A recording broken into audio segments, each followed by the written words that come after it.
Hablaremos hoy de un mito nórdico, del castigo de Loki. Loki era un dios del panteón nórdico, pero era un verdadero miserable. No era el demonio ni el dios del mal, no había un dios del mal en los mitos nórdicos, ni tampoco entre los griegos, ni en casi ninguna de las religiones politeístas. Pero Loki era travieso, mezquino, se pasaba haciendo maldades, aunque no fuera el dios del mal. Las peores acciones de Loki tuvieron que ver con la muerte de Balder, el más amado de los dioses. Parece que habían hecho un acuerdo, esto lo hemos contado muchas veces, pero es indispensable para referir lo que sigue. Lo querían tanto a Balder en el Asgard, en la morada de los dioses, que habían hecho un acuerdo con todas las cosas del universo para no dañarlo a Balder. Habían acordado con las cascadas, con los mares, con las rocas, con la tormenta, con las plantas, con las bestias, y todos se habían puesto de acuerdo en no dañar jamás a Balder. Y jugaban, al saberlo imposible de dañar, a tirarle cosas, le tiraban lanzas y cuchillos, sabiendo que nada le haría daño, porque aún las lanzas y los cuchillos habían jurado no dañarlo. Hasta que alguien se dio cuenta de que una cosa en el universo no había firmado, no había arreglado, y era el muérdago, el humilde muérdago, que por olvido no había prometido no dañarlo al dios Balder. Y Loki, el malvado Loki, arregló con Hodr, que era un dios ciego, y le dio un pedacito de muérdago para que se lo tirara, una hojita de muérdago. Y el ciego se lo tiró y lo ensartó como un churrasco escroto, y Balder murió. Bueno, pues terrible, porque Balder era bueno y hermoso y el más querido, y los dioses estuvieron muy tristes. Pero este crimen fue seguido por otro. Hel, la diosa de la tierra de los muertos, había declarado que permitiría a Balder regresar a la vida a condición de que todas las cosas, animadas o inanimadas, lloraran por él. Esa condición llenó de esperanzas a los dioses, pues toda la creación había sufrido la muerte de Balder, y seguramente no habría quien no se solidarizara. De hecho, los metales, las piedras, las plantas, los animales y los hombres lloraron. Hasta las aguas lograron hacer visible su llanto. Pero Loki, convertido en la vieja Thok, dijo que no lloraría, y que poco le importaba que Hel retuviera a Balder para siempre. Por ese único llanto ausente, Balder quedó en la tierra de los muertos para siempre. Y esto da cuenta del poder del único llanto ausente, de la gente a la que resulta imposible conmover. Y como para un poeta o un artista, esa persona, a menudo despreciable, pero esa persona, digo, de llanto ausente, invalida el llanto de todo el mundo. Es un tema que genera también poesía, ¿no?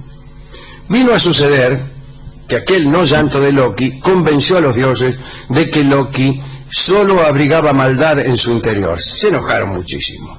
Entonces le otorgaron unánimemente la sentencia de destierro perpetuo del Asgard. Aegir, el dios del mar, que no toleraba tanta tristeza en el cielo, resolvió invitar a todos a un banquete. Los dioses aceptaron la invitación y fueron. Cuando estaban ahí morfando, notaron todavía con mayor fuerza la ausencia de Balder. Odín le dijo entonces a Aegir que ninguna tristeza podía olvidarse con comida, y menos podía olvidarse el odio por Loki, que en el transcurso del banquete había aparecido sin haber sido invitado. Entonces Odín le dijo a Loki que se las tomara. Loki dejó el banquete pero furioso. Empezó a lanzar un torrente de improperios contra los dioses, mató a un sirviente del dios del mar que quiso echarlo, hizo toda clase de declaraciones con lengua venenosa, se burló de las debilidades de los dioses, haciendo hincapié en sus imperfecciones físicas. A Odín le dijo: tuerto, ya que Odín era joven y hermoso pero tuerto. Había entregado el ojo en la fuente de Mísmir, que era una fuente que tenía un cuidador, el que tomaba agua de esa fuente se hacía sabio. Y el precio es un ojo, dijo Mísmir, y Odín pagó. El precio de la sabiduría es un ojo, así. Y desde entonces Odín es tuerto, pero habla en verso. Muy bien. Todo eso decía Loki, envenenado, con el estrilo de los rejugados. Bueno, y lo echaron. Primero trataron de silenciar la lengua de Loki, pero su voz se elevó más y más. Se encontraba justo insultando a la mujer de Thor, cuando tuvo que callarse porque Thor le mostró el martillo, que el martillo de que hablamos hace poco. Al final tuvo que salir rajando Loki, consciente de que ya no podría regresar a Asgard nunca más, y también consciente de que los dioses se la tenían jurada. Loki se recluyó en las montañas.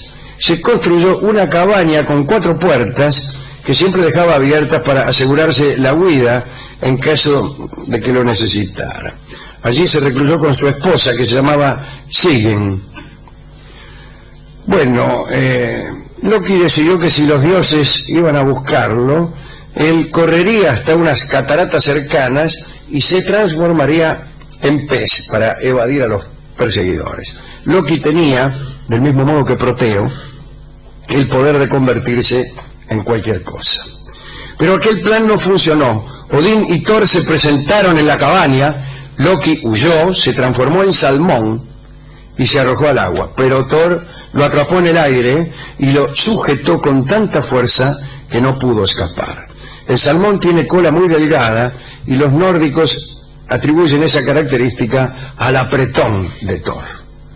Loki volvió a su forma habitual y sus captores lo arrastraron a una caverna. Allí lo ataron.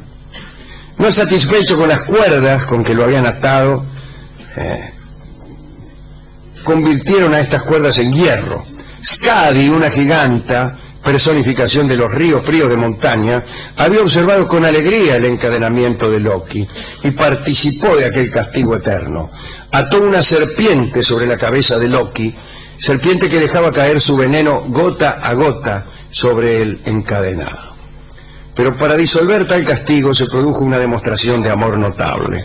Sigyn, la esposa de Loki, corrió a su lado con un recipiente y hasta el día del fin de los tiempos, hasta el Ragnarok, el día del ocaso de los dioses, Sigyn permanecerá juntando las gotas del veneno de la serpiente en un tacho antes de que caigan sobre la cabeza.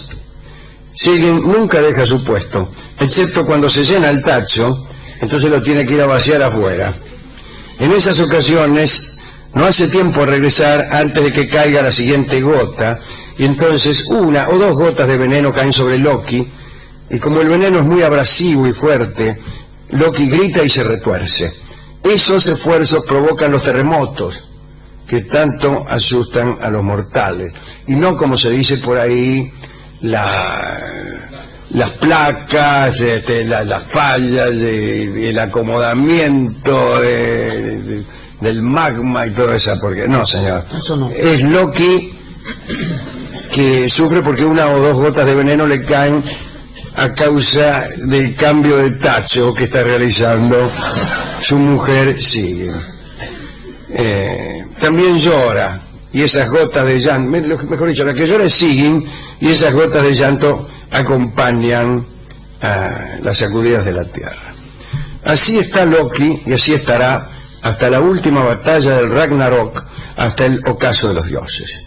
Esta es la historia que queríamos contar. Y me parece que hay que dedicársela a Sigyn y a la fuerza del amor. Fuerza que un solo desamor basta para desarmar. Con un solo desamor te vas al infierno, como le pasó a Balder, y un solo amor basta para salvarte a uno, para salvarte a vos, digo, del más cruel veneno. Tal el amor de Sigyn, ¿no? Qué linda historia. Pero es verdad, uno solo que no se conmueve arruina el mundo. Y ese debe ser Me parece a mí el poder del necio, el poder de la necedad. Claro. La maldad es menos poderosa que la necedad. La maldad tiene una cierta astucia que permite hasta una alianza. La necedad no admite alianza y no admite arrepentimiento. Y el malo se puede redimir, pero el necio no. Así que cuídense de los malvados, pero más todavía de los estúpidos.